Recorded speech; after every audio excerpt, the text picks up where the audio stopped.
आज बड़े ही सौभाग्य का विषय है कि हमारे मध्य राष्ट्रीय अनुसूचित जाति आयोग के प्रधान अध्यक्ष माननीय किशोर जी मकवाना हमारे मध्य में उपस्थित हैं, जिनको गुजरात के एक प्रखर प्रवक्ता के रूप में लोग जानते रहे हैं और जिनकी वाणी को कई बार टेलीविजन और अन्य माध्यमों से सुनते भी रहे हैं। हम इसे अपना बहुत बड़ा सौभाग्य मानते हैं कि आज भाई साहब अपने साथियों के साथ आज महर्षि दयानंद जी की कर्मस्थली पे पधारे, जहां उन्होंने सत्यार्थ प्रकाश जैसी ग्रंथ की रचना की। और अभी आपने ये सारा देखा, जहां हमने एक्चुअली ह्यूमन वैल्यूज को इंक्रीज करने के लिए, मन मानस में प्रविष्ट करने के लिए कुछ ये अलग प्रकार के प्रकल्प यहाँ पर हम इसके बारे में जानना चाहेंगे। आपकी राय और आपसे प्रेरणा, आपका मार्गदर्शन भाई मकवाना जी। आज मेरा सौभाग्य है कि दयानंद सरस्वती जी की जो कर्मस्थली थी, कर्म भूमि थी, ऐसी पावन धरा पर आने का मुझे सौभाग्य मिला। वैसे मैं कई समय से जानता था कि सत्यार्थ प्रकाश उन्होंने उदयपुर की धरती पर सर्जन किया था, मगर यहाँ आने का सौभाग्य मिलेगा ऐसा मैंने नहीं सोचा था। मगर ये भगवान की कृपा कि आज मुझे यहाँ आने का मौका मिला। श्री दयानंद सरस्वती जी ने जब भारतवर्ष 1000 वर्ष की गुलामी की जंजीरों में जकड़ा हुआ था, भारतवर्ष अंधकार की गर्त में डूबा हुआ था, ऐसे समय उन्होंने चलो वेद की ओर ये मंत्र देकर भारत को एक नई रोशनी देने का एक काम किया। सबसे बड़ा उनका जो योगदान मैं मानता हूं वो ये है कि भारतवर्ष ये जो गुलाम क्यों बना, इतना सशक्त, इतना समृद्ध, इतना स्वाभिमानी, इतना शक्तिशाली राष्ट्र मुट्ठी भर आक्रांताओं के कारण गुलाम क्यों बना।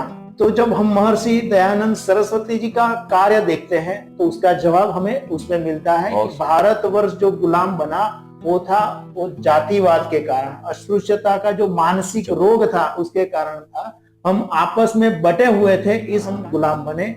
तो ये जो गुलामी की जो हमारी मानसिकता है, मतलब एक सामाजिक जो रोग है, उस रोग का निदान मैं मानता हूं कि दयानंद सरस्वती जी ने किया।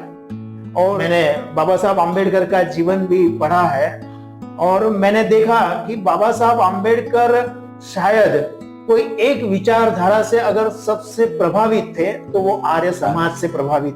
क्यों कि बाबा साहब का जो एक लेटर पैड है, जो पत्र लिखते थे, उनका जो लेटर पैड है, उस लेटर पैड पर शायद 10 वर्ष तक जो एड्रेस छपा था उनका ऑफिस का, वो मुंबई का आर्य समाज का कार्यालय था, वही बाबा साहब का कार्यालय था। और ये भी साथ साथ बाबा साहब आम्बेडकर को जिन्होंने सबसे अधिक सहायता की, ऐसे महाराजा सयाजीराव और साहूजी महाराज भी आर्य समाज से प्रभावित थे।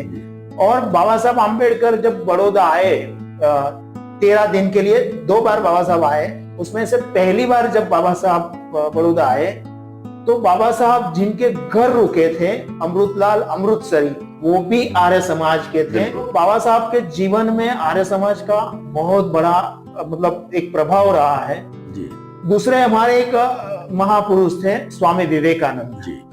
तो स्वामी विवेकानंद को जिनके साथ संवाद हुआ था, ऐसे हमारे गुजरात के जिनको क्रांति गुरु बोलते हैं, ऐसे श्याम जी कृष्ण वर्मा, तो अजमेर की धरती पर स्वामी विवेकानंद का भी उनके साथ संवाद हुआ था।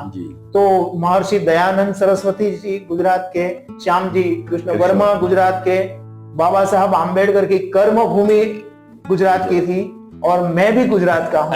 तो आज मुझे एक आनंद और गर्व का अनुभव हो रहा है कि ऐसी एक पवित्र धरती पर आने का मुझे सौभाग्य मिला। और आप सबका मैं बहुत बहुत धन्यवाद करता हूँ कि मुझे यहाँ जिस प्रकार की प्रदर्शनी लगाई है, जिस प्रकार की एक थिएटर के अंदर फिल्म आप दर्शाते हैं, तो हमारे आने वाली जो पीढ़ियां है उसे भारतीय संस्कृति, सभ्यता और संस्कार मिले, इस प्रकार का यहाँ निदर्शन प्रदर्शन हो रहा है। ये जानकर मुझे बहुत आनंद हुआ।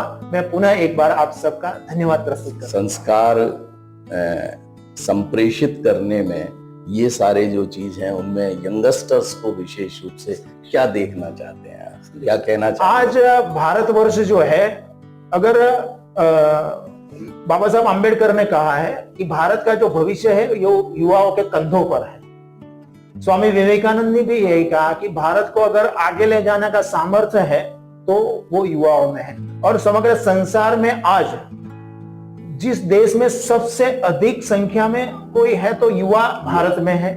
तो ऐसे समय में और सबसे अधिक वर्तमान जिस प्रकार का वायुमंडल एक प्रदूषित हो रहा है पूरा संसार का, ऐसे समय में युवाओं के लिए ये जो यहाँ प्रेरणा एक दर्शन कराने वाली प्रदर्शनी है, संस्कार देने की जो प्रदर्शनी लगी है, वो युवाओं को सबसे अधिक प्रभावित करेगी। साथ साथ जो बालक है उसे भी संस्कार देने का ये प्रदर्शनी सबसे अधिक महत्वपूर्ण है, ऐसा मुझे लगता है। भाई साहब किशोर जी ने बड़े ही प्रेरणात्मक शब्दों से इस सारी चीज को दिग्दर्शित किया है और मैं न्यास की ओर से, अपनी ओर से और समस्त आर्य समाज की ओर से आपका बहुत बहुत आभार प्रदर्शित करना। धन्यवाद।